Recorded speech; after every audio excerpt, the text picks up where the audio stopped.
Show me something draft.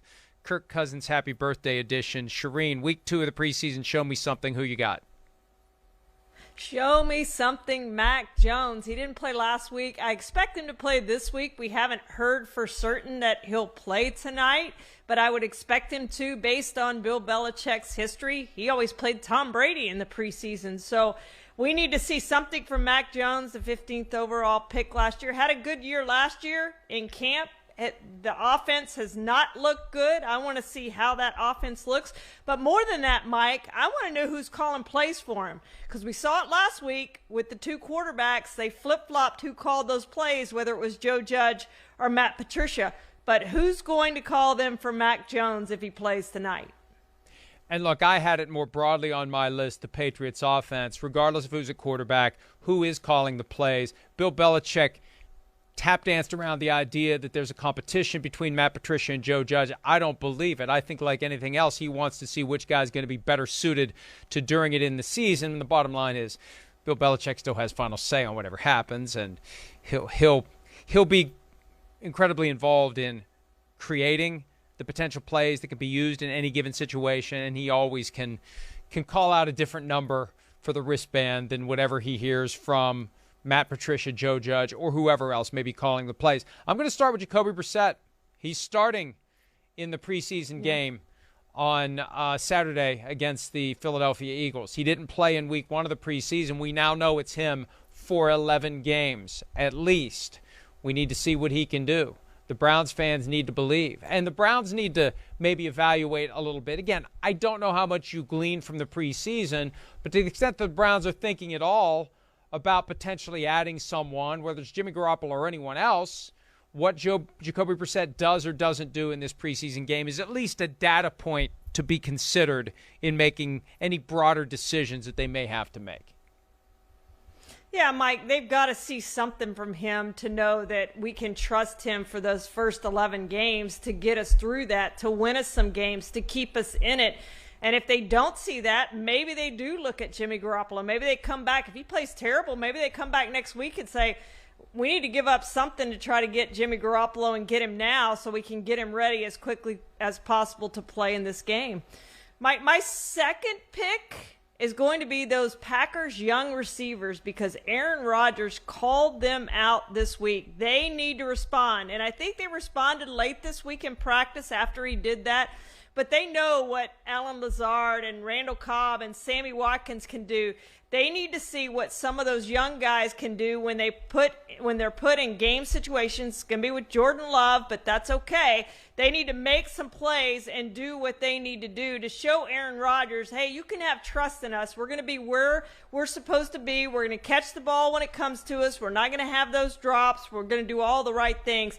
They've got to replace not only Devontae Adams, but Marquez Valdez-Scantling. And those two guys were such a huge part of that offense last season, Mike. 149 catches, almost 2,000 yards, and 14 touchdowns.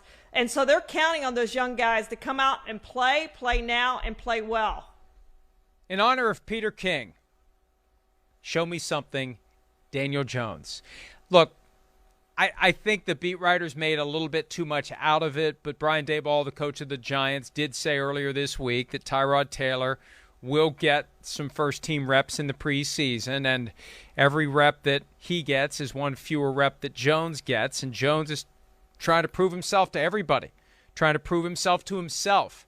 So the process begins now. He's learning a new offense. He needs to be ready to go week 1, and I think the better he looks in the preseason, the more inclined fans and media will be to kind of calm down and let it play out. As Chris said a couple of times this week, Michael Irvin was already banging on the table for Tyrod Taylor to be the starter. So Jones needs to get it done in the preseason to avoid having that mindset spread beyond Michael Irvin.